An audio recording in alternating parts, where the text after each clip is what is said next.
Hello everyone. We're going to be talking my July TBR. So I just want to jump right into it. I've already started on it and I've already finished one of the books. I'm in the middle of another one. So we are off to a great start. It is July 5th. So we're just going to jump into it. So the first one that I have on here is an ACOWAR reread. Now this one I am super excited to jump into, but if you know how the book before this, Court of Mist and Fury, if you know how that one ends, this one starts on a note that you're just like, you need to read it and it's good and it's like story building, but like just the place that you're in and the people you're dealing with, it's like, God damn it. Like I want to read about Rhysand. That's it, you know? So I'm excited to read this. I'm not going to give you any details because you need to know about the first one and the second one, and this is the third one. So it's a fantasy series. It's romantasy for sure. It's very smutty. It's about fairies and yeah. So super excited about this. Then we have Love and Gelato. Now this one I've already read. I finished it yesterday. Yes.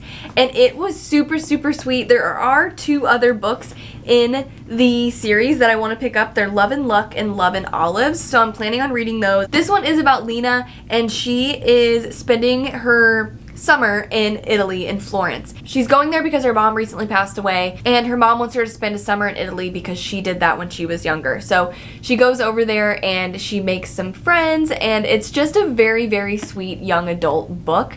I really enjoyed it. It reminded me of The Summer I Turned Pretty, but not like cringy romance. It's just like a very sweet coming of age, like lighthearted, adorable teenage romance and finding yourself type of book. I really, really loved this. This isn't a wrap up, but like love, love, love. The next one I'm actually in the middle of right now. Not in the middle, but you know, I'm reading it currently, and it's The Lost Ticket. Now I bought this months ago and I talked about it on my channel and I just haven't gotten around to it, but here we are. I love the cover. It's super, super cute. This takes place in London and Libby is there because she moved out of her her boyfriend's house. They broke up. She's living with her sister and she's riding the bus and she meets Frank. And Frank is riding the bus continuously because he's trying to find a woman that he met years and years and years ago. And he was just like so in love with her. He got her phone number at the time, but he lost it,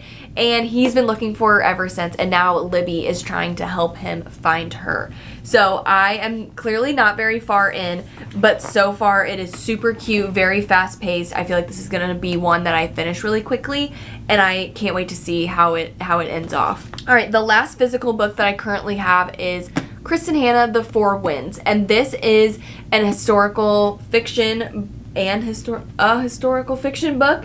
I don't know if it's historical romance. It takes place during the Great Depression in Texas. That is truly all that I know, but Kristen Hanna is one of, if not my favorite author, so I am super excited to jump into this. I know it's going to be heartbreaking and heartwarming, and I just am very, very excited to read this. The next book I have, I'm also in the middle of on my Kindle, and it's Summer Sisters by Judy Blume. Now, Judy Blume I read all the time growing up, and I just was like, you know what, this is her, I don't know if it's her first, but it's one of her only adult books, and I was super interested in it. So this one follows two friends, and they kind of like become friends in like that weird way you do when you're kids, where you just walk up to each other and it's like, do you want to be friends?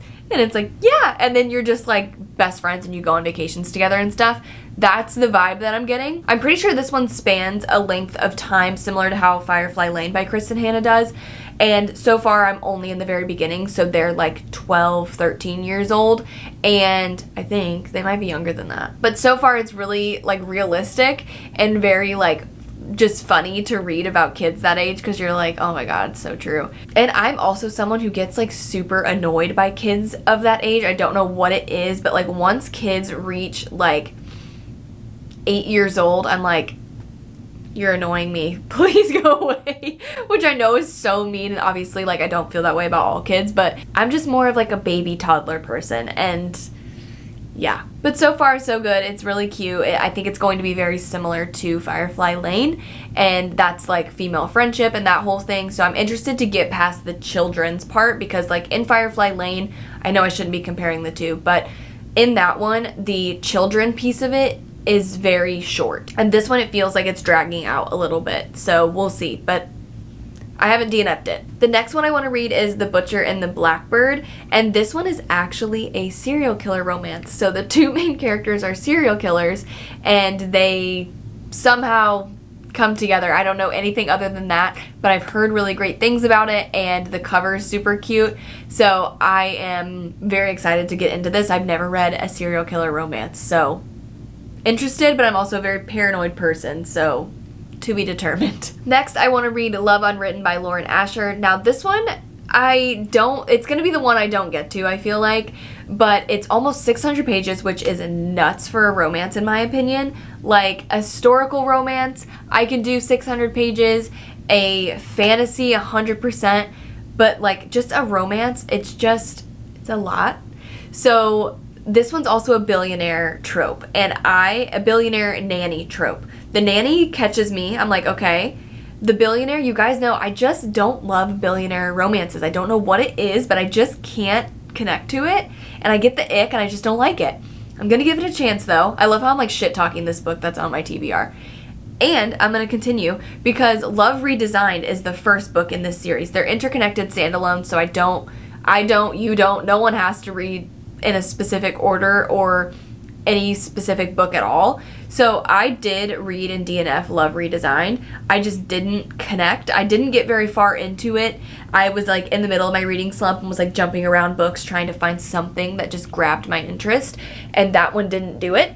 So I'm gonna skip it for now, and I'm gonna go to this one and see what we get. One book I am super excited about.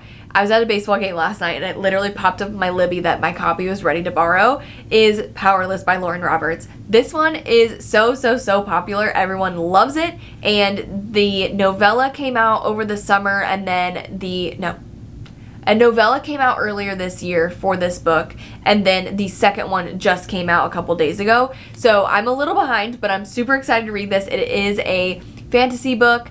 I think it's young adult as well. I don't know anything else about it. I want to go in blind, but I have seen nothing but good things. I've heard the banter is really good, and I am just in the mood for a good fantasy. After getting back into ACOTAR, I'm like, I need a fantasy in my life, and I have really high hopes for this one. The next one I have is The Ministry of Time. Now this one, I'm looking on Goodreads right now at the description, and it says a time travel romance, a spy thriller, a workplace comedy, and an ingenious exploration of the nature of power and the potential for love to change it all.